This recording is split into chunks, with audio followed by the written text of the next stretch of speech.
Greetings to everyone. Today we, Tasveer, will be interviewing technology law consultant Raj Pagariya about image-based sexual abuse. Tasveer is a project that works on cybercrimes of sensitive nature, revenge porn, image-based sexual abuse, and cyberflashing. We also work on research-oriented projects and raising awareness regarding the existence of such sensitive cybercrimes. Mr. Raj is a technology law consultant specializing in data protection and privacy, emerging tech, and cybercrimes. He completed his BTech LLB honors from UPES Dehradun and is currently a partner at the Cyberblog India, being responsible for client relations. Through their cybercrime consulting practice, Raj and his team have assisted over thousands of individuals in the last few years. With this, I would like to begin with the questions that we have today. Sir, how would you explain image-based sexual abuse to a layman? Okay, before we begin, thank you so much for having me here.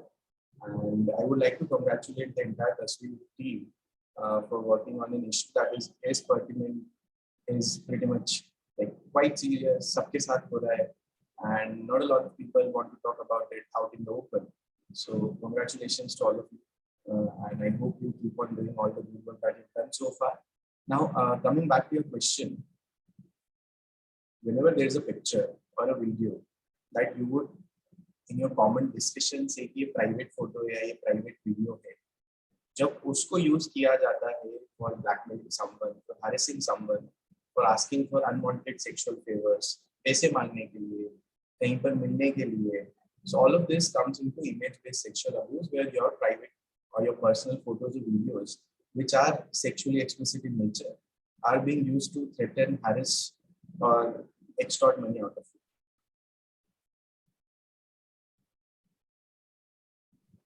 Okay, sir. So, sir, moving ahead with the next question. There's a lot of confusion nowadays between image-based sexual abuse and revenge porn. Could you point out the differentiating factors, if there are any? Based on my understanding, there is a school of thought where image-based sexual abuse and revenge pornography are used interchangeably. पर जो cases हम लोगों ने देखे हैं, उसमें revenge porn is just one of the types of image-based sexual abuse. Revenge porn में क्या होता है? There would be a partner. In most of the cases, जिसको दिमाग में मन में कोई grudge है, and they are doing it intentionally. To harm your reputation or डराने के लिए, पैसा निकालने के लिए, फिर से relationship में आने के लिए. So there is a grudge, there is an intention. But image-based sexual abuse यही खत्म नहीं होता है, right?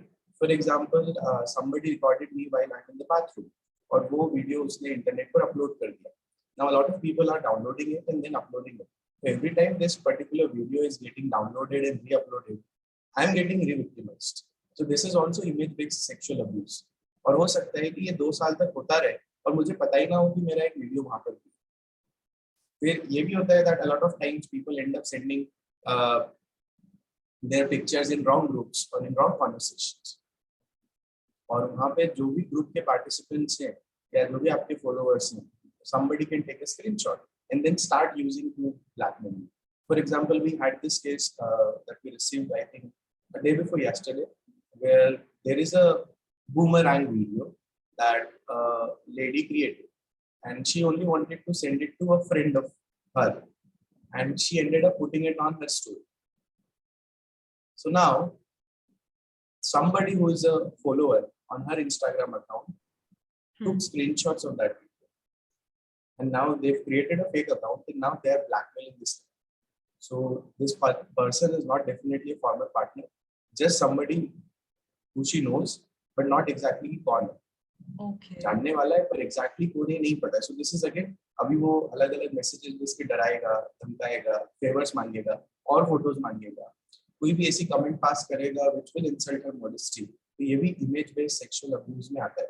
So revenge porn, from my understanding, is just one of the types. It is very problematic क्योंकि जो revenge porn में आपको डराने वाला है वो आपको जानने वाला है. You have been in a relationship with that person even for 6 months, So when you are in a relationship, you share everything. तो जो आपको डरा रहा है, जो आपको ब्लैकमेलर है, वो आपको जानता है कि आप अपने घर में किससे बात करोगे, आपके दोस्त कौन है, आप किस दोस्त के पास जाओगे, आपको अपने पेरेंट्स से कितना डर लगता है, ये बात बतानी है. See, most of the revenge pornography cases that we get are usually in the age group of 16 to 25, right? So this is the age where most people are dependent on their parents. Right? अगर आप minor हो तो you will need an adult to accompany you to go and file a police complaint. पर जब आपको पता है कि आप 18 साल के आप जाना चाहते हो, पर फिर अगली बात का ये डर है कि पुलिस घर पे आ जाएगी. सो जो ब्लैकमेलर है उसको पता है कि आप अपने पेरेंट्स से बात नहीं करोगे, अगर आप बात करोगे तो किससे करोगे, ये सारी चीजें उसको पता है. तो रिवेंज पॉर्न का जो इम्पैक्ट होता है, नॉट जस्ट पब्लिकली बट आपके दिमाग में psychologically on a mental level, वो बहुत ज्यादा होता है, क्योंकि आपको पता है कि कौन है और वो क्या क्या कर रहा है, और उसे पता है कि आप किन चीजों से डरोगे और किससे बात करोगे, किससे नहीं करोगे. So image based sexual abuse में ऑल टाइप्स ऑफ इंस्टेंसेस जहाँ पर किसी की फोटोज वीडियोस को लेकर डराया जा रहा है, कहीं पर अपलोड किया जा रहा है बिना कंसेंट से, या फिर थर्ड पार्टी के साथ शेयर किया जा रहा है, पॉर्न साइट्स पे डाला जा रहा है, इंस्टाग्राम पे फोटोज का कंपाइलेशन बना के बेचा जा रहा है, टेलीग्राम पे बेचा जा रहा है, कहीं थर्ड पार्टी क्लाउड सर्विस पे अपलोड करके लिंक शेयर करी जा रही है. सो ऑल ऑफ दिस जहाँ पर भी किसी के पर्सनल फोटोज या वीडियोज इन्वॉल्व है, that would fall under image based sexual abuse, and it would also cover, of course, child sexual abuse material. Okay, so understood. So do you think, going ahead with this thought, that is image based sexual abuse a gendered crime? Like, are women mostly the victims, or is it just uniform for everyone? Okay, very interesting question. If you look at internet demographics, you would see that a majority of internet users are males.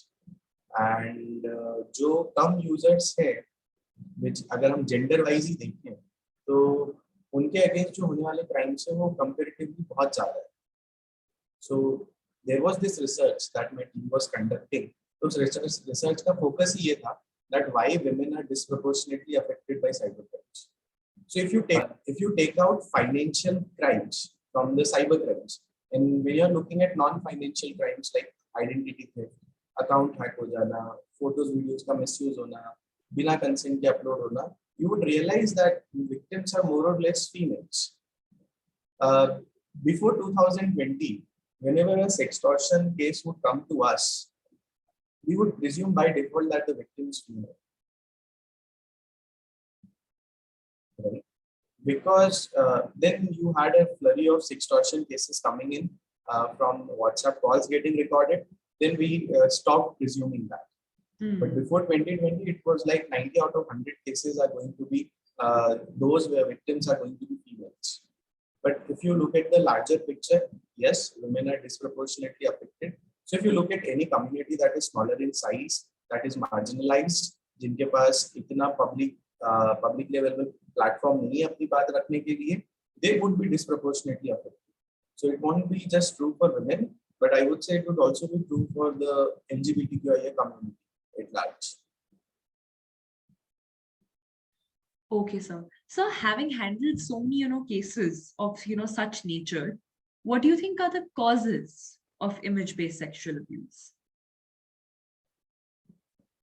There is this very interesting theory I've read, जिसका नाम है space transition theory. Right? तो ये जो space transition theory है क्या बोलती है कि जब आप डिजिटल स्पेस में जाते हो तो you behave in a manner you won't do it in a public space. For example, let's say that there is someone sitting in my office. अभी ऑफिस में मेरा जूनियर भी है, दो लोग और भी बैठे हैं. अगर मुझे इस व्यक्ति को चाटा ही मारना है, I have to just slap him.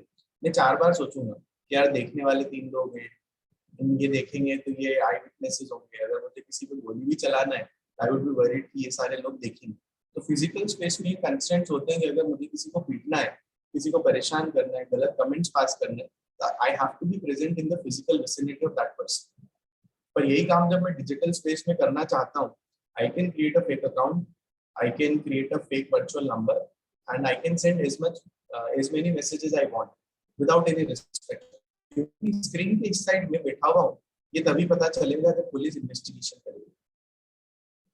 उसके पहले तक विक्टिम को कोई आइडिया नहीं होगा कि डराने धमकाने वाला कौन है, unless victim knows personally. Okay. तो अभी क्या है, मान लो मैं इंटरनेट पे आया तो मुझे एक इनहेरेंट फ्रीडम मिल गई है कि मैं एनोनिमस हूँ। This is a very big misunderstanding that people have, कि वो इंटरनेट पे जाएंगे और कुछ भी करेंगे तो पकड़े नहीं जाएंगे। So this is a misunderstanding that's commonly accepted, कि हम इंटरनेट पे अभी किसी को आपको गाली देना है पब्लिक स्पेस में, आप 10 बार सोचोगे, पर if you look eight Facebook posts of politicians, you will find galis in plenty of thousands and maybe hundreds of thousands, right? So there is no ending to those comments and abuses and hate comments, right?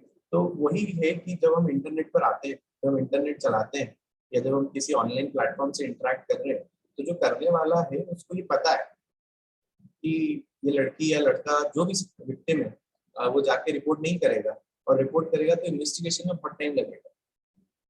So when I started in this domain, I used to hear experts, and I came across this one particular statement: India में बस 2% cybercrime reported.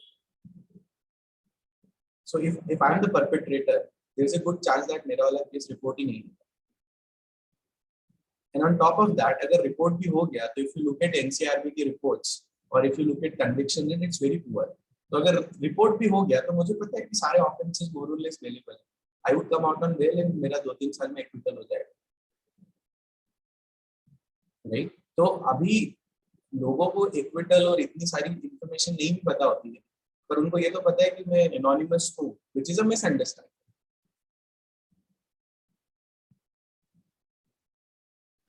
Okay, sir. So, sir, looking at this, considering that you dealt with, cybercrimes of all natures, including financial and non-financial, among, this percentage of cybercrimes that happen, how much of it is image-based sexual abuse? Like, how prevalent is image-based sexual abuse in India? Okay, so I always say this before talking about statistics, that we have a very limited reach, right? There is a website and then there are social media platforms. So these numbers cannot be true for the cases that we receive. But based on all the cases that we've received, about 13,000 odd in about 7.5 years that we've assisted, it's usually about 60 to 65% cases are image-based sexual abuse, and the rest are financial frauds. So out of 100 cases that we receive through our helpline, through email, 60 to 65 cases are usually involving private pictures and videos. Okay. And in the last 5 years, I would even say this, that we have seen an increasing trend. The overall number of cases are increasing in terms of the people that are reaching out to us. But if we talk about how कितने cases किस type के हैं, तो उसमें financial frauds का ratio कम होते जा रहा है, और जो image based sexual abuse है, the number, the percentage is increasing. Okay, sir. So what do you think is the impact on the victim of, such a crime? Like, let us say, for example, when your video leaks and, your images are out, what do you think is the impact on a victim? Based on what my interactions have been. So, जब आपने introduce किया था, you said that I look after client relations. So, I'm the first point of contact in my team for every client that we onboard, right? And पहले तो 1-2 बार सिर्फ समझने में लगता है कि उसके साथ हो क्या कर रहा है, and then the legal advice and everything comes in. तो अगर हम image based sexual abuse में बात करें, तो the worst type of abuse is revenge pornography, because your former partner is doing it. So that person knows you very well. तो वो जो impact होता है वो बहुत ज्यादा होता है, क्योंकि उसको पता है कि आपके पेरेंट्स कौन है, आपके दोस्त कौन है, आप किसके साथ काम करते हो.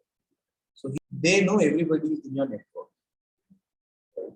And this is where it becomes a problem. तो जो कंटेंट वायरल होता है ना, वो वायरल किस कंटेक्स्ट में हो रहा है वो बहुत अलग अलग है. मान लो कि मेरे 25 लोगों से मैं जुड़ा हुआ हूँ और वो इंटरनेट पे डला हुआ है, 5,000 लोगों ने देखा और उसके बाद वो डाई डाउन हो गया, तो वो वायरल नहीं हुआ. पर वो इधर 25 में से 5 ने भी लोकल में देख लिया तो इट वुड बी सेड कि वीडियो वायरल हो गया। और एक होता है कि पब्लिकली इतना ज्यादा ऑन द इंटरनेट लार्ज पे वायरल होना कि लाखों करोड़ों लोगों ने वीडियो देखी। पर अगर मेरा वीडियो है और मुझे पता है कि इंटरनेट पे 5 लाख लोगों ने देख लिया है, पर मेरे इन 25 लोगों को नहीं पता है, I won't be worried that much, right? तो वायरल कहाँ किस कंटेक्स्ट में हो रहा है, दिस इज वेरी सब्जेक्टिव। तो ये जो 25 लोग हैं मेरे जानने पहचानने वाले, ये मेरा फॉर्मर पार्टनर जानता है revenge former, and all it takes is same, that's it. और क्या होता है कि जो डिमांड्स होती है वो किस तरह की होती है, पैसा मांगा जाता है। So there was this teenager from Pune who ended up paying 2.5 lakhs और उसके पेरेंट्स को पता भी नहीं। सो पैसा मांगा जाता है, और फोटोज और वीडियोस मांगे जाते हैं कि अगर तुम नहीं चाहते हो कि हम तुम्हारे फोटो या वीडियो नहीं डालें तो और भेजो, और लोग भेज देते हैं इन द होप कि सामने वाला सारे डिलीट कर देगा, बट वो होता नहीं। सेक्सुअल फेवर्स, वहां पे होटल का रूम बुक कर लो, वहां पे मिलने आओ, and then again you get recorded there.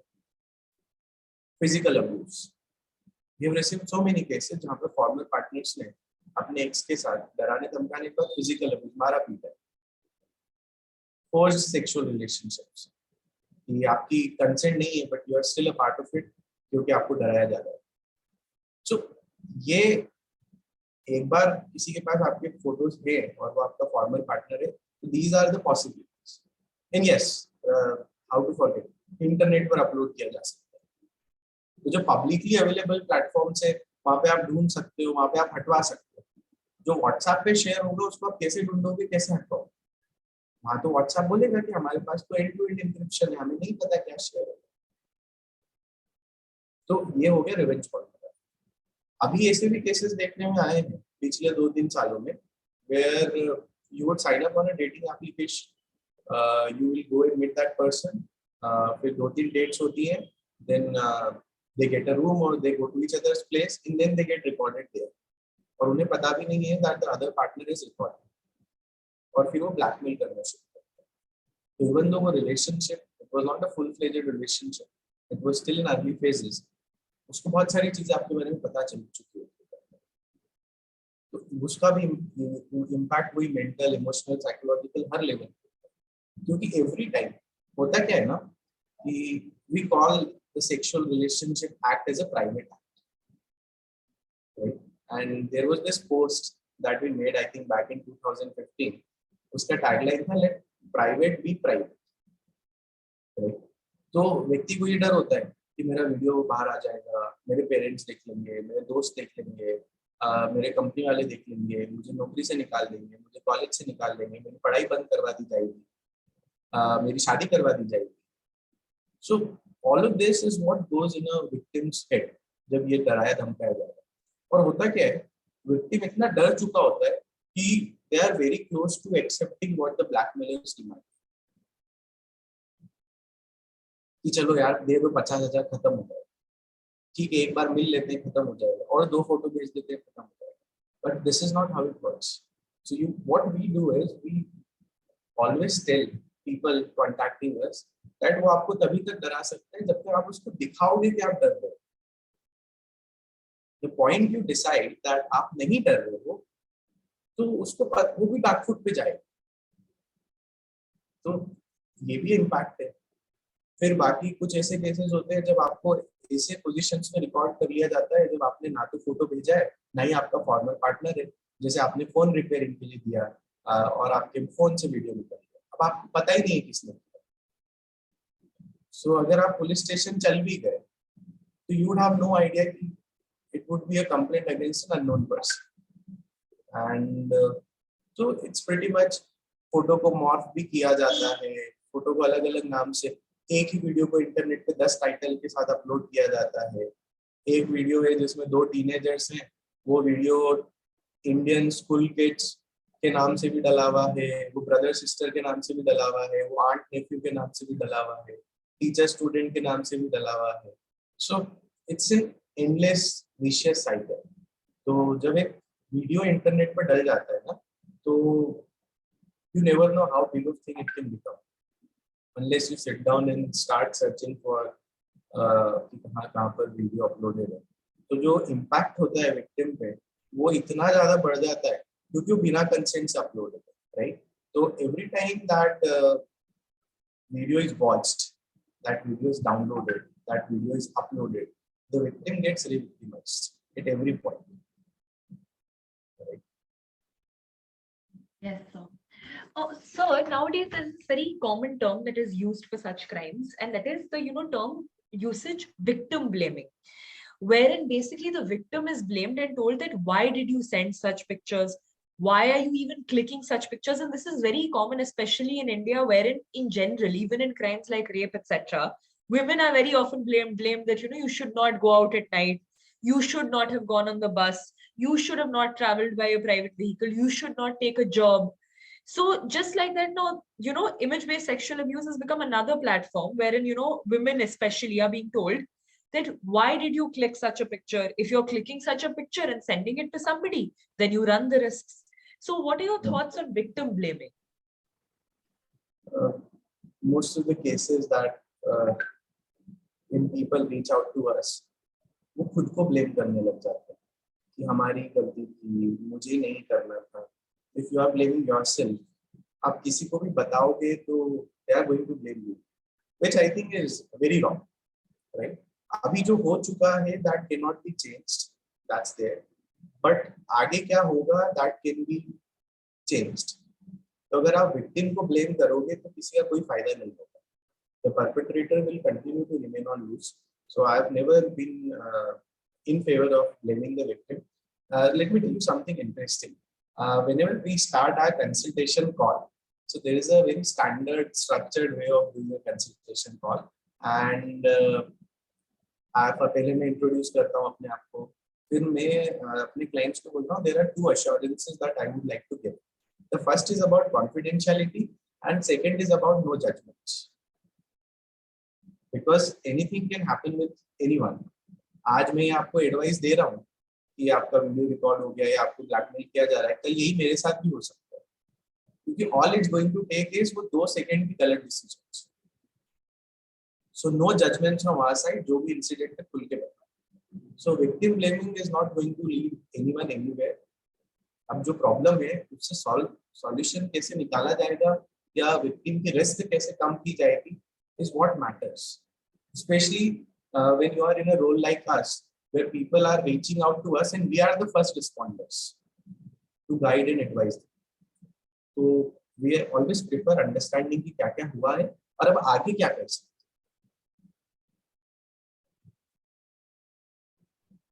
Yes, sir. So noticing all of this, you had, as you mentioned earlier also, that if there is if there are certain cyber crimes, that you're going to get away with it because there's only 2% reportage. Even further, even if it is reported, doesn't mean you're going to get the punishment for it. So keeping this, do you think that it is this hesitation that people have in reporting cyber crimes which fuels an increase in cyber crimes because they know that nobody is going to report the cyber crime? Do you think that's the cycle? I would say that we need to have some good trust building exercises for the entire criminal justice delivery system. Right? Cyber crimes are evolving. Nobody is going to deny this. अभी होता क्या है? Like if I have to recommend somebody that अच्छा go and file a police complaint, तो उनका पहला question होता है कि अच्छा मुझे वीडियो भी एविडेंस में देना पड़ेगा. And I have seen cases where Hindi का एक phrase है रक्षक बना भक्षक, something like this. I have seen cases जहाँ पर एक किसी victim ने अपने photos या videos किसी lawyer के साथ share किए, law enforcement के साथ share किए, and eventually that person started blackmailing the victim. So we need trust building exercises throughout the criminal justice delivery system, right from your investigation officer to your prosecutor to the judicial officers to the high courts and right to the Supreme Court. कि इन cases में आपको proactive action लेना पड़ता है, क्योंकि अगर आपको पता है कि आज वीडियो 2 ही साइट पर है और आपने नोटिस भेजने में 15 दिन लगा दिए तो वो 2 से 20 हो जाएगा 15 दिन. सो जो भी लोग हैं जो विक्टिम के साथ फर्स्ट हैंड इंटरेक्ट कर रहे हैं, they have to stop judging the victims कि तुमने ऐसा क्यों किया. There are lot of cases that in which I tell people, अच्छा go to the police station and at least talk to them. तो वहां से वो आते हैं ना, तो वो डिसअपॉइंट होके आते हैं कि हमें तो ये बोला गया कि हमारी गलती, हमने फोटो क्यों भेजा. So this is nothing but victim blaming. अभी फोटो तो कंसेंट से भेजा था, 354C में लिखा हुआ है कि अगर आपने अपनी कंसेंट से फोटो भेजा है फिर भी अगर सामने वाले ने थर्ड पार्टी के साथ शेयर कर दिया तो क्रिमिनल ऑफेंस है. तो वहां पे तो कंप्लेंट या एफआईआर रजिस्टर होना चाहिए, वहां पे जजमेंट थोड़ी पास होना चाहिए आपकी गलती है घर जाओ. सो हमें ट्रस्ट बिल्डिंग एक्सरसाइजेस करवानी पड़ेगी through out the criminal justice delivery system, so that public at large जब उनके साथ किसी के साथ हो तो they can have sufficient trust कि जो मैं एविडेंस शेयर करूंगा करूंगी या जो एविडेंस हम शेयर करेंगे इसको सेंसिटिवली हैंडल किया जाए. Every other day you would come across a news article कि उसका फोन सीज किया था पुलिस के पास और चैट्स लीक हो गई. तो अगर एक बेसिक सी चैट लीक हो जाती है जो कि इन्वेस्टिगेशन का एविडेंस है, तो यहाँ तो हमारे सेंसिटिव फोटोज और वीडियोस की बात है. तो अगर मैं विक्टिम हूँ तो मेरे अंदर ये आना चाहिए कि अगर मैं जाऊंगा और एविडेंस में दूंगा तो उनका मिसयूज या उनका लीक नहीं होगा. बहुत बेसिक सी बात है कि अगर विक्टिम माइनर है तो उसकी आइडेंटिटी कॉन्फिडेंशियल रहती है. पेरेंट्स को हमको कन्विंस करना पड़ता है कि आप जाओगे तो पॉक्सो या आपके पास ये जितने लॉज हैं इसमें आपकी माइनर किड की आइडेंटिटी कॉन्फिडेंशियल रखी जाए. तो ये ट्रस्ट आना बहुत जरूरी है हमारे मन में, पब्लिक एट लार्ज के मन में, कि हम जब लॉ इन्फोर्समेंट के पास जाएंगे तो उसको सेंसिटिवली हैंडल किया जाए. And this is not a one way street, it is a two way street. कि हम ट्रस्ट कर लेंगे और काम हो जाएगा तो बात नहीं करें. अगर हम 50 चीजें करेंगे तो 50 चीजें उधर से भी होना हो. तो as much as I really appreciate some police stations doing great work, but this is not true for the entire country. Yes. तो वो रिपोर्टिंग में एक तो वो प्रॉब्लम है कि मैं जाऊंगा तो मुझे ये बोल दिया जाएगा कि तेरी गलती है, वापिस घर जा, कुछ नहीं होगा इसमें.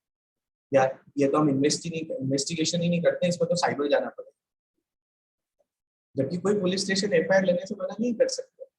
दे can always transfer it, right. So ये प्रॉब्लम्स. और फिर क्या होता है, ऐसे पेपर में न्यूज आती है कि उसने उसको ब्लैकमेल किया था तो इतने साल की सजा हो. All of this news let's people know कि ये करना गलत है. हमारे यहाँ न्यूज ही नहीं आती है. हमारे यहाँ पहले दिन न्यूज आती है कि पुलिस ने अरेस्ट किया, दूसरे दिन न्यूज आती है मजिस्ट्रेट ने बेल दी. कन्विक्शन की न्यूज नहीं है, क्योंकि कन्विक्शन 5 साल 4 साल लग जाते हैं, इतने में लोग भूल जाते हैं. और रिपोर्टर भी भूल जाता है, एडिटर भी भूल जाता है, और रीडर तो चलो छोड़िए. So there are only a couple of instances, और मे बी 4-5 इंस्टेंसेस जहां पर एक्चुअल में कन्विक्शन हुआ है. एक तो वेस्ट बंगाल का केस है, आई थिंक फ्रॉम 17 और 18, और एक दो और केसेस. इसके अलावा कौन से कन्विक्शन? तो कन्विक्शन अगर प्रोसिक्यूशन स्ट्रांग नहीं होगा तो I work with a lot of defence lawyers जहां पर हम डिजिटल एविडेंस को डिस्क्रेडिट करने का काम करते हैं. तो बहुत डिफिकल्ट नहीं है डिजिटल एविडेंस को डिस्क्रेडिट करना in the way that it is presented by the prosecution.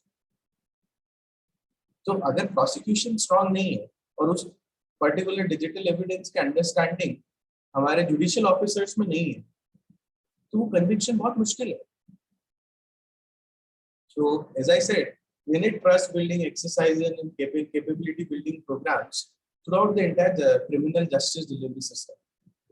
Right from जो पुलिस थाने पे केस लिख रहा है, तो जो इन्वेस्टिगेट कर रहा है, जो चार्जशीट फाइल कर रहा है, your prosecutor, your judicial officers, your appellate courts, everyone.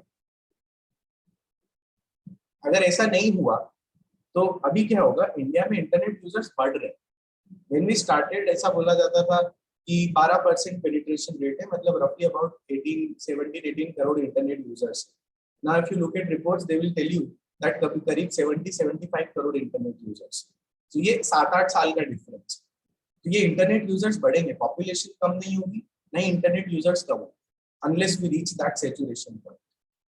तो इस तरह के इंस्टेंसेस भी बढ़ेंगे. अगर ये बढ़ते रहेंगे और कुछ नहीं होगा तो प्रॉब्लम करके बहुत बड़ी प्रॉब्लम. या फिर एक साइड ये है कि वो इतना नॉर्मलाइज हो जाएगा कि फिर लोगों को फर्क ही नहीं पड़ेगा। But given my understanding of Indian society, ये नॉर्मलाइज होने में काफी टाइम लगेगा, क्योंकि हमारे अंदर क्यूरियोसिटी होती है, अरे उसका वीडियो वायरल हो गया चलो देखते हैं, उसका फोटो वायरल हो गया चलो देखते हैं, and there is no end to that curiosity. तो all of this factors eventually is a perpet, अगर मैं परपेट्रेटर हूँ तो all of this factors are going to help me कि केस रिपोर्ट नहीं होगा, बेल इजीली मिल जाएगी, कन्विक्शन मोस्ट लाइकली नहीं होगा, और क्या चाहिए मुझे। Yes, sir. Sir, all this discussion around, the laws that are available, what is the body of laws that is available to any, such victim? Like, which are the acts, etc., that protect the rights of Okay. Indians when such So I will crimes? start with something very basic, which is she expresses her disinterest, and the men still continues to try talking her or पीछा कर रहा है internet के माध्यम से, so that is a criminal offense. तो इसमें important part क्या है, that जो disinterest वाला expression है वो clear होना चाहिए. No means no, right? You don't want to talk to someone, that should be the end of it. अगर उसके बाद भी वो लड़का या वो आदमी परेशान कर रहा है, that is a criminal offense under 354 is talking. 354C में voyeurism की बात करेगी, that when you are in a private place and you get recorded, वो तो ही, और साथ ही साथ वहाँ पे नीचे एक्सप्लेनेशन में एक चीज लिखी हुई है कि अगर आपने अपनी फोटो या वीडियो किसी को सिर्फ देखने के लिए दी, you only consented to this one party watching it, पर वो जो दूसरी पार्टी है वो थर्ड पार्टीज के साथ शेयर कर देती, तो वो भी 354C में criminal offence, not just the acts of voyeurism. अभी क्या होता है, I saw this Instagram reel जिसमें लिखा हुआ था sexting is illegal, so which is not very true. 354C says कि अगर आपने अपनी फोटो या वीडियो किसी को भेजा है और अपनी कंसेंट से भेजा है तो इट्स नॉट अ प्रॉब्लम, कि आपने सिर्फ देखने की कंसेंट दी. अगर आपने शेयर करने की कंसेंट नहीं दी है, that party ends up sharing, तो वो क्रिमिनल ऑफेंस. तो sexting prima facie is not going to be illegal. अगर दो पार्टीज हैं and they are consenting to it, तो it's not going to be problem. But हाँ, ये जरूर है, ये आपको ध्यान रखना है कि जो पार्टी, जिस पार्टी के साथ आप शेयर कर रहे हो, क्या आप उस पर इतना ट्रस्ट करते हो कि जब आपका रिलेशनशिप खत्म होगा वो उसी फोटोज को यूज करके ब्लैकमेल नहीं करेंगे. फिर ये तो हो गया आईपीसी. अगर कोई फोटोज के साथ उल्टी सीधी कमेंट्स लिखता है तो कोई इंसल्टिंग मॉडेस्टी ऑफ वुमेन जो आईपीसी में प्रोविजंस है. Then you can also look at 67, 67A and 67B from IT Act. IT Act में 66E है जो वायलेशन ऑफ प्राइवेसी की बात करता है. 66E जो है IT Act में वो जेंडर न्यूट्रल. वहीं जो 354C आईपीसी में दैट स्पेसिफाइज जेंडर, कि एक वुमेन है और मेन है तो मेन क्या क्या करेगा, तो वो वॉयरिज्म में आएगा. पर 66E में जेंडर न्यूट्रल प्रोविजन. फिर 67 ऑब्ससिनिटी की बात करता है, ट्रांसमिशन ऑफ ऑब्ससिन कंटेंट. 67A बात करता है publication and transmission of sexually explicit content. And 67B बात करता है चाइल्ड पोर्नोग्राफी के बारे में. और अगर जो विक्टिम है वो माइनर है तो पॉक्सो का भी रोल है. एंड पॉक्सो में बहुत एक्सप्लिसिट चीजें दी हुई है कि अगर आप किसी को जबरदस्ती पोर्नोग्राफिक कंटेंट दिखा रहे हो, किसी से फोटोज वीडियोस मांग रहे हो, किसी को लालच दे रहे हो कि अगर तू मुझे फोटो भेजेगा तो मैं तेरे को ये करके दूंगा, मैं तेरे को गेम में स्किन्स खरीद के दूंगा, तू मेरे को फोटो देगा तो मैं तेरे को 100 रुपये दूंगा, किसी भी तरह का अगर ग्रेटिफिकेशन आप दे रहे हो, फोटोज मांग रहे हो, so POCSO is worth looking at if the victim is minor. So यही सारे लॉज हैं जिसमें केसेस फाइल होते हैं और इन्वेस्टिगेशन होता है. Sir, do you think there is any contribution of the way women are portrayed in our movies, etc., which further lead to, an increase in such crimes? Okay, I will tell you something. I will first start with concepts. If you look at any site that is hosting user uploaded content from India, so you will see some common themes. ठीक है, पहला जिसमें दोनों victims को नहीं पता है कि वो रिकॉर्ड हो, मतलब वो दो लोग होटल में गए और वहां पे कोई हिडन कैमरा लगा, दूसरा, जहां पे एक विक्टिम को पता ही नहीं है कि वो रिकॉर्ड हो रहा है, पर दूसरे को पता है क्योंकि उसी ने कैमरा छुपाया। तो यहाँ पे उसकी जो पहला वाला विक्टिम है, ना तो उसकी कंसेंट है ना उसकी नॉलेज। तीसरा, एक पार्टी फोन से रिकॉर्ड कर रही है दूसरे के नॉलेज में, पर उसकी कंसेंट नहीं। तो ऐसे वीडियोस में आप बोलते हुए सुनोगे कि कैमरा बंद कर दो, फ्लैश क्यों चला दो। चौथा, जहां पर दोनों की कंसेंट है और दोनों का नॉलेज है, मतलब दोनों दोनों की कंसेंट नहीं, हमको हमारा वीडियो रिकॉर्ड कर। तो these are some common things. तो अभी क्या होता है, कहीं भी न्यूज में ये आता है कि इस एक्टर का या इस एक्ट्रेस का वीडियो रिकॉर्ड हो गया, तो कौन साइट्स पर टॉप सर्च होती है उस एक्ट्रेस का नाम। And the same is reflected अगर मैं ये वीडियो डाल दूं कि Indian teams recorded in secret, Indian teams recorded in hotel, तो ये सारे व्यूज, इन सारे वीडियोस के व्यूज एकदम से बढ़ जाते हैं। और जितना कंटेंट हमारे यहाँ से यूजर अपलोडेड कंटेंट है, most of it is non consensual. ये होता आ रहा है। अभी क्या हुआ है, पिछले 3-4 सालों में properly produced videos have started coming, जिसमें क्या होता है, जो भी रिश्ते हैं आपके अपने आसपास के नियर एंड डियर, जैसे कि mother and son, aunt and nephew, uncle and niece, maid and owner, किराएदार और उसकी मकान मालिक, teacher and student, professor and student, boss and secretary, ये टाइटल्स यूज होते हैं। Hindu Muslim, Hindu aunty with Muslim boy या Muslim aunty with Hindu boy, ये सारे कीवर्ड्स यूज किए जा रहे हैं ताकि ज्यादा से ज्यादा लोग। अभी क्या है कि जब मैं ये कंटेंट कंज्यूम करूंगा और मान लो मैंने एक साल में 200 वीडियोस देखे एक पर्टिकुलर कीवर्ड के जो मेरी फैंटेसी है, तो वो चीज मेरे लिए नॉर्मलाइज हो गई। तो जो मैं डिजिटल स्पेस में देख देख के मेरे लिए मेरे दिमाग में नॉर्मलाइज हो चुका है, वो फिर मैं इवेंचुअली फिजिकल स्पेस में भी ट्राई करूँ, तो वहां पे फिर एक्चुअल क्राइम भी होगा। हो सकता है कि जो रिपोर्ट ना हो। तो अभी ये जो पोर्ट्रेल है, इफ यू सी कि ये जो सारा पॉर्न क्रिएट हो रहा है, this is being entirely created for the male audience. From a point of view, it is said कि जितना फॉर्मली प्रोड्यूस पोर्नोग्राफिक कंटेंट है, it is produced for the male audience. तो ये जो पोर्ट्रेल है कि एक टीचर है आप उसके साथ कर सकते हो, आप मेड है उसके साथ ये कर सकते हो, आप बॉस है उसके साथ ये कर सकते हो, तो जो बाउंड्रीज है वो ब्लर हो जाती है। अब बाउंड्रीज ब्लर हो जाती है तो जो व्यक्ति के दिमाग में इतना नॉर्मलाइज हो चुका है कि हाँ आंटी के साथ करना सब बढ़िया है, वो फिर अटेम्प्ट करता है। And all of this is fuelled by what is portrayed in the mainstream media. Mainstream media के पास अपनी लिमिटेशंस है कि वो न्यूडिटी कितनी दिखा सकते हैं, ऑब्ससिनिटी में क्या ऑप्शन आएगा क्या नहीं आएगा, बट ओटीटी प्लेटफॉर्म्स के पास थोड़ी ना है। अगर आपको एक मूवी टीवी शोज मूवी आपको सिनेमा हॉल में दिखाना है तो आपको सीबीएफसी से सर्टिफिकेशन चाहिए। आपको अपनी वेबसाइट बना के 10 वीडियो डालना है तो आपको किससे सर्टिफिकेशन लेने की जरूरत है। एंड आप गवर्नमेंट आज आपकी वेबसाइट बैन करेगी abc.com, तो आप कल abc1.com खुल लेना, फिर abc1.com बैन हो तो आप abc2.com खुल लेना। यूजर्स के पास कंटेंट की एक्सेसिबिलिटी है, एंड मोर वो पोर्ट्रेल जब यूजर देखता है उसके लिए वो नॉर्मलाइज होता है।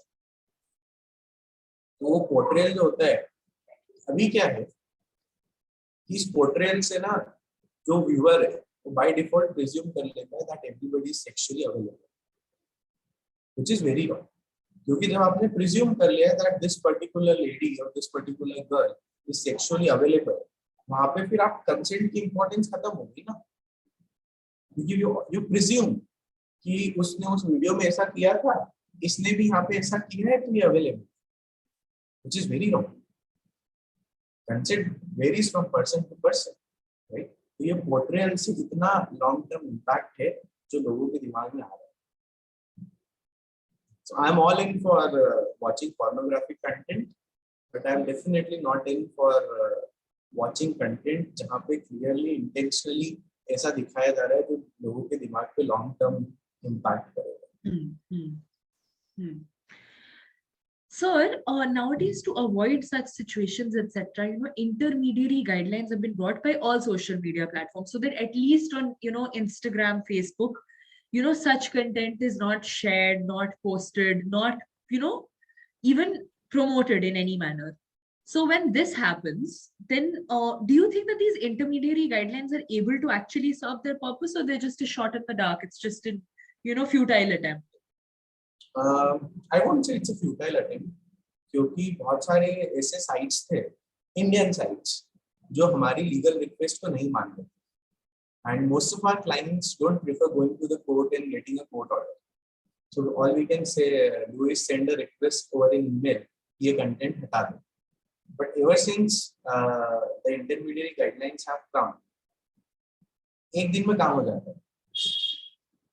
Right? If it's an Indian site owned and operated by an Indian entity, intermediary guidelines के कारण बहुत easily काम हो जाता है.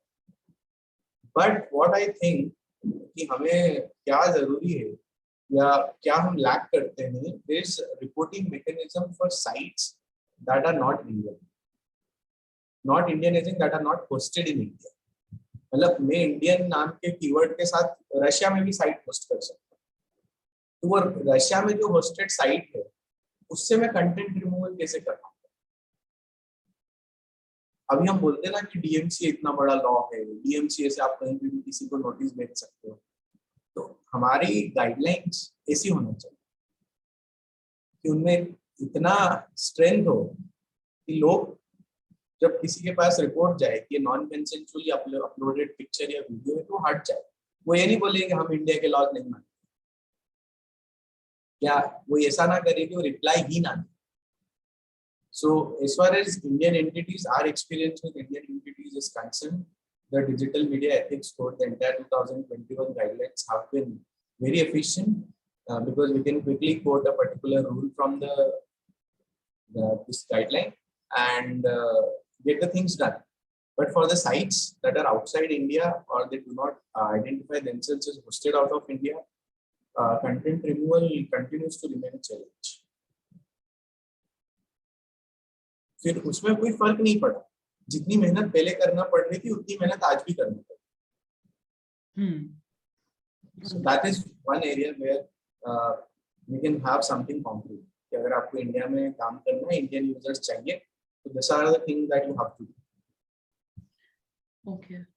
Sir, are there any other suggestions, to changes in law that you would like to give for helping such situations? As far as non-consensually uploaded content is concerned, I think that should be इसका जो पूरा processing है वो इतना streamline कर देना चाहिए. Although this is bad for my business कि अगर वो स्ट्रीमलाइन हो गया तो लोग हमारे पास नहीं आएंगे. But to be very honest, वो इतना इजी होना चाहिए कि व्यक्ति अपना कंटेंट खुद ही रिमूव करे. उसको पता हो गया हर वेबसाइट पे एक ऑप्शन है, हर सर्विस प्रोवाइडर के पास रिपोर्टिंग मैकेनिज्म इतना क्लियर हो कि in this is only going to happen when it's made mandatory. हम लोग प्रो कंप्लायंस सोसाइटी नहीं है कि चलो कोई नया लॉ आया है तो कंप्लाई करते हैं. We don't do that unless somebody says कि नहीं मैंडेटरी है, तो उसमें भी बहुत सारे लोग नहीं करते. So there has to be something concrete कि it is made mandatory कि रिपोर्टिंग मैकेनिज्म्स होना ही चाहिए. अगर रिपोर्टिंग मैकेनिज्म्स होंगे then you will need to put a time limit कि अगर आपको किसी ने रिपोर्ट किया है तो आपको 1 दिन या 2 दिन में उसको एड्रेस करना. क्योंकि ये जितना प्राइवेट फोटोज वीडियोस का खेल है ये बहुत ज्यादा टाइम सेंसिटिव है. क्योंकि अगर आपने 1 दिन में हटा दिया और 100 लोगों ने देखा तो ठीक है, कम रिस्क है. आपने 10 दिन में नहीं हटाया और 1000 ने देख लिया तो 10 गुना रिस्क है. क्योंकि पहले तो सिर्फ 100 के पास, अब 1000 के पास.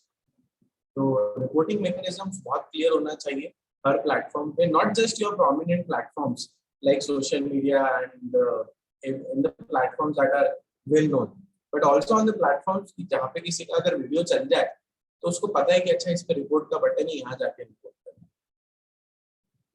तो ये रिपोर्टिंग मैकेनिज्म हमें बहुत स्ट्रॉन्ग करने की जरूरत है इन वेरी कि इसका जो रिड्रेसल है किसी भी रिक्वेस्ट का या ग्रीवेंस का वो 1 या 2 दिन के अंदर हो जाए. अभी सर्विस प्रोवाइडर्स विल से कि 2 दिन के अंदर तो करना बहुत मुश्किल है, which is something that I am very against. कि लोग लोग रख लो, अगर आपका बिजनेस इतना बड़ा है तो आप लोग रख लो, get more people on it. Yes, sir. This is true. Sir, are there any bodies or initiatives or projects, especially those controlled by the government, that deal with, reporting of such cyber crimes or dealing with such cyber crimes or even prevention? And if there are, how does your organization, collaborate with them and connect with them? Okay. So you have the National Cybercrime Reporting Portal, and it is available in cybercrime.gov.in. Right? So वहाँ पे 2 option है, report crime against women and children and report other crimes. तो अगर हम image based sexual abuse की बात करें and the victim is either women or children, तो ये पहले वाले कैटेगरी में जाएगा। तो यहाँ पे सब कुछ है कि आपको क्या exactly रिपोर्ट करना है, you put the details and you get the complaint across. तो वहाँ पे 2 तरह से आप रिपोर्ट कर सकते हो, एक एनोनिमसली रिपोर्ट कर सकते हो, एक रिपोर्ट एंड ट्रैक कर सकते हो। एनोनिमसली रिपोर्ट करोगे तो you won't be able to track, आपकी कोई डिटेल्स नहीं रहेगी, बट फिर आप ट्रैक भी नहीं कर पाओगे कि आपकी कंप्लेंट का क्या हुआ। अगर आप अपना नाम और नंबर डालोगे तो वो आपसे लोकल पुलिस स्टेशन पे आपकी जब कंप्लेंट फॉरवर्ड होगी तो they will reach out to कि क्या हुआ है, क्योंकि उस पोर्टल से complaint gets forwarded to local police station जहाँ पे जुरिसडिक्शन लगता है। Now, we don't directly coordinate with the National Cybercrime Reporting Portal, of course, but we recommend a lot of people to file a complaint on National Cybercrime Reporting Portal. और अगर ऐसा ही होता है कि immediate action चाहिए या immediate arrest करवाना है, then we need to make sure that the person that has contacted us reaches out to their local police station. So this is where we have to see कि ये escalation हो के report कैसे हो सकता है। तो वहाँ पे there is a point of contact that we know, then we can at least ensure कि reporting easy है या reporting quickly हो जाए। अगर report quickly होगा तो ये action आगे भी लिया जा सकता है, बिना report के तो action possible नहीं है। तो to make sure that आप the person that we are assisting reaches to the appropriate police station is very important. तो ये एक initiative है। In cases of minors, you have the POXO वाला e-box that's there. You also have agencies like NCW and NCPCI, जो can help in cases like this. But yes, for reporting, the cybercrime portal has been a game changer. क्योंकि पहले लोगों को police station जाना पड़ता था, अब वो सीधे घर बैठ के रिपोर्ट कर सकते हैं।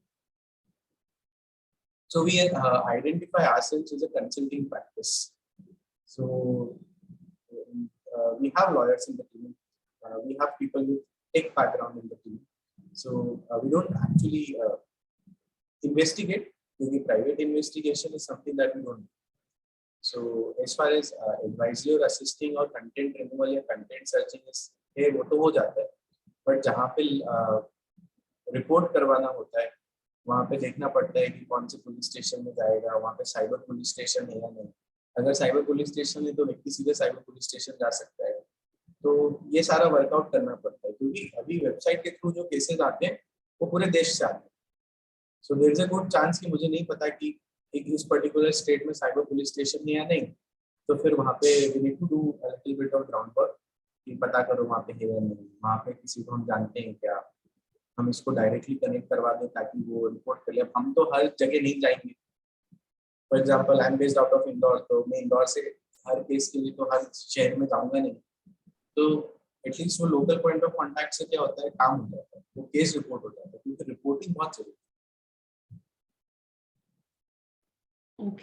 Okay, sir.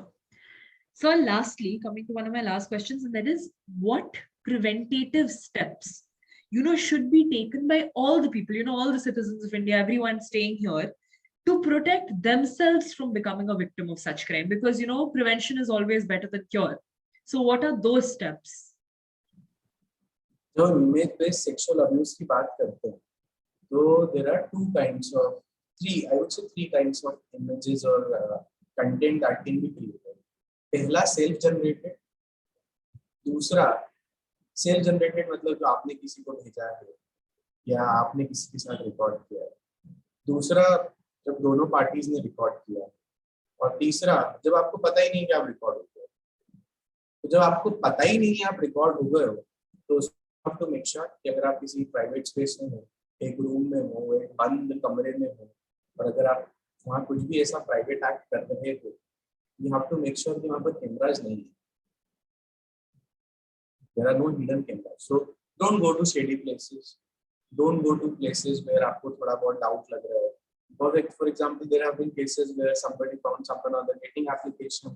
They went to a restaurant, तो वहाँ से इतनी शेडी जगह चल गए कि 4 एंगल से वीडियो रिकॉर्ड हो गया. सो अगर पूरे रूम में 4 के कैमरे लगे हुए और आपका ध्यान नहीं गया, तो दैट्स अ लिटिल कंसर्न. तो अगर आपको नहीं पता है, आपके नॉलेज में नहीं है, तो there is very less you can do. But yeah what you can do is कि आपको पता है कि आपकी सेफ स्पेस आपका घर है, तो जो करना है अपने घर में करो, या फिर avoid shady places. That's for the instances जब आपको नहीं पता है कि अब गोइंग टू गेट रिकॉर्डेड. जहां तक सेल्फ जनरेटेड कंटेंट की बात है, तो अगर मैं ये बोलूंगा कि सेक्सटिंग गलत है या सेक्सटिंग नहीं करना चाहिए, तो it will be moral policing, which is something I won't prefer doing.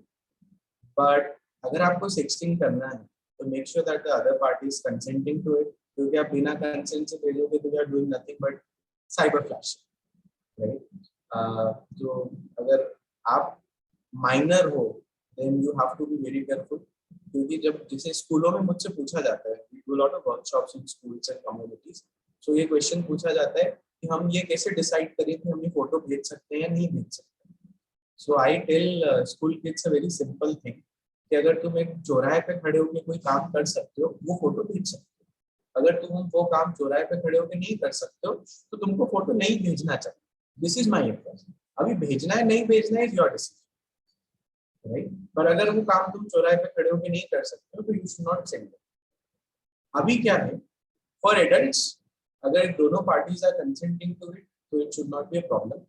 पर आई हैव सीन केसेस जहां पर husband and wife were married for 20 years 15 years. अभी उनका डाइवोर्स हो गया है और एक पार्टी दूसरे पार्टी को ब्लैकमेल कर.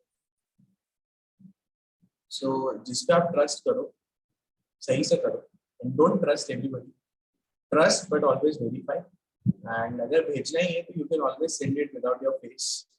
क्योंकि क्या अभी देखो होता है ना कि किसी भी पब्लिक फिगर पे कोई आरोप लगता है, कोई एलिगेशन लगता है, what is it that they do first? They come out in the media and they tell कि I deny all the allegations. तो ये काम नॉर्मल इंसान भी कर सकते हैं.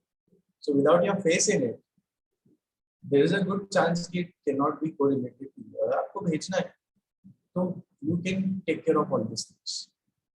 कि आपके जो पर्सनल आइडेंटिफायर्स है, जिससे क्लियरली आइडेंटिफाई किया जा सकता है हाँ ये तो राज ही है, you can avoid sending them.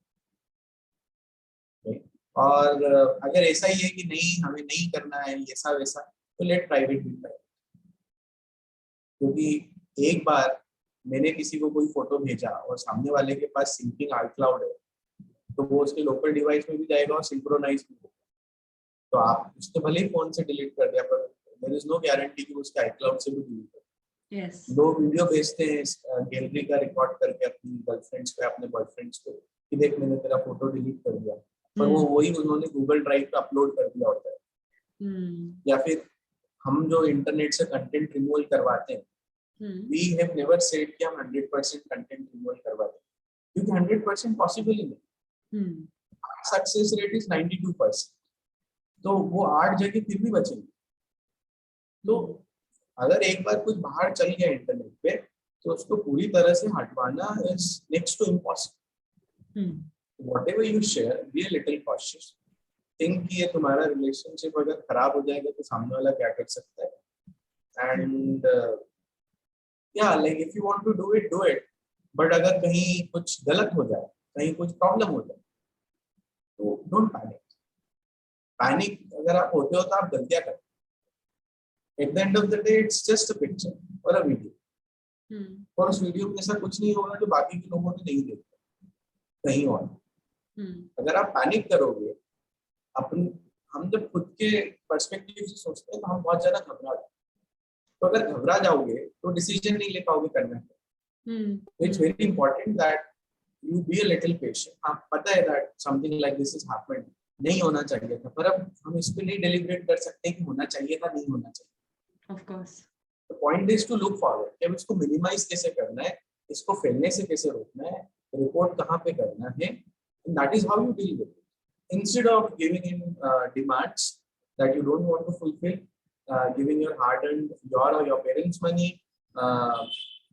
fulfilling desires that you don't actually want to be a part of. तो ये सब ना करना, ये सब नहीं करना चाहिए.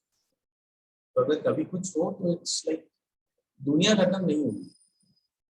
लोगों को लगता है कि मेरी फोटो मेरी वीडियो वायरल हो जाएगी तो दुनिया खत्म हो जाएगी. बहुत सिंपल सा है एग्जांपल कि अगर किसी की अभी कोविड के टाइम पे कितने सारे लोग वायरल हुए थे ना, कोई पर्टिकुलर के लिए, कोई गाने के लिए. तो जो भी इंटरनेट पे वायरल होता है बहुत सिंपल सा कॉन्सेप्ट है कि जितनी जल्दी वायरल होता है वो उतनी जल्दी गायब होता है. Agreed. It's not going to be end of the life.